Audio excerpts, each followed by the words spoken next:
So, do you have the right stuff? It's a question that's being asked and answered through countless examples of heroism all this week.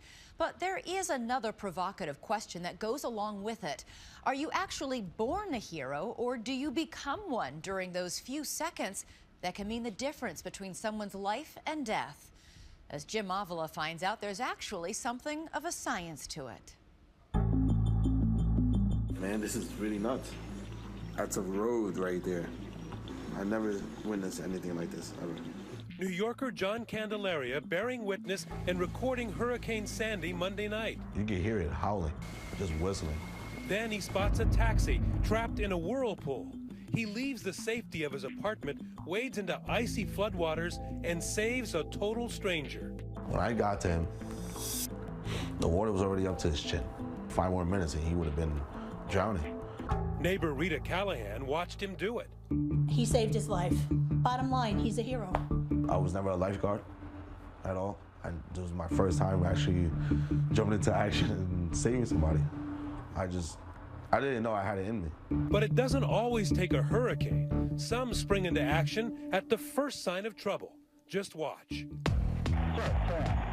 The most dangerous part of a police officer's job, the traffic stop. Officer Jonathan Sider in the fight of his life. The suspect goes for his gun. Enter Angie Pierce, by day a mild-mannered cashier, but on this night a brave crime fighter, Batman without the cape. I do truly appreciate what you did. You're welcome. And my wife does too. Or this summer in New York, a 7-year-old autistic girl out on a ledge. She falls, not to her death on the hard pavement, but into the soft and waiting arms of a savior below. Bus driver Stephen St. Bernard. People here say you're a hero. Do you agree with that? No, a hero's a sandwich.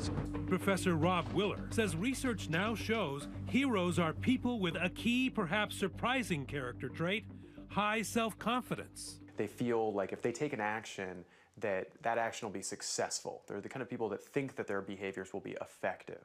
And then there are those more comfortable in the role of bystander. Some don't even seem to notice the crises all around them. Take Brazilian model and actress Nana Gueva, getting more hurricane fame than she may have bargained for. Online media have been outraged, many wondering what was she thinking as she turns a stricken city into a backdrop for a photo shoot, striking pose after glamorous pose among wrecked cars, fallen trees, and dangling cranes, posting it all on her Facebook page. Or this true life and death moment, a famous fiery motorcycle crash in Utah, September 2011.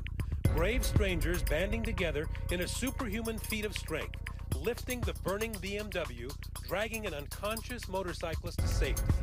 But even if you've seen it 100 times, you may have never noticed this guy, that well-dressed man just standing there, at one point even leaning on the car. He is the driver of the car who police say caused the crash.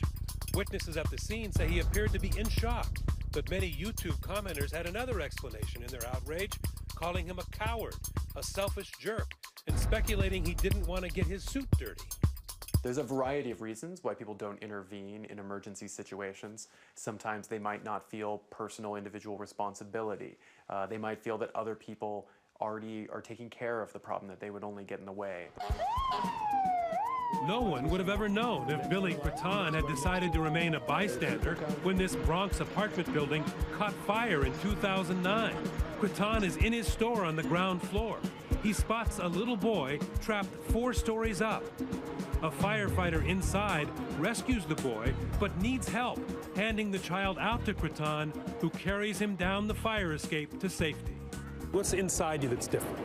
I cannot live with myself if I don't do something about it. Cretton says his heroism comes from deep inside, a childhood trauma. His own father, back in Romania, trapped and died in a fire when neighbors refused to brave the flames and rescue him. When I saw that happen, I will do everything in my power to be able to give somebody their life back. If I could help, if nobody's around, I will do it. The story of what makes someone a hero is probably a complex one that's a product of many forces: personal, situational, and also developmental. 22-year-old Keena Williams is a force of nature. She proves it on San Francisco's Highway 101 in October 2011, when a chain reaction crash lights up the sky. And then the truck flipped over, and then it skidded, and I stopped right exactly like around here. Williams, who is driving in her pajamas at this early hour, tells her daughter to stay put in the back seat while she runs toward, not away from the flames, to rescue truck driver Mike Finnerty. I ran to him, and I dragged him, running backwards. What do you remember going through your mind as you're pulling him away from the fire? Please don't let the truck blow up. That particular moment, that particular day, I was fortunate that she was there. I call her my guardian angel, and I still say it today. She's my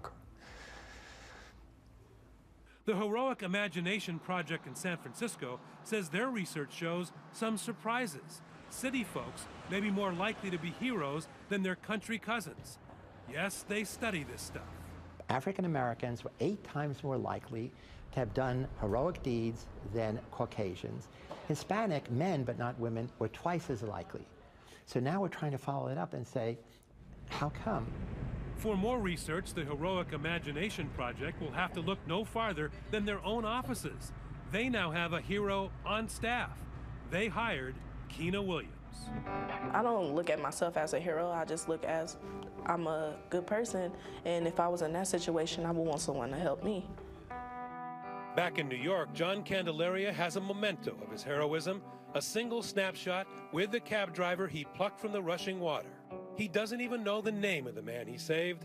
They posed for one picture, then parted ways to continue their struggle through the storm.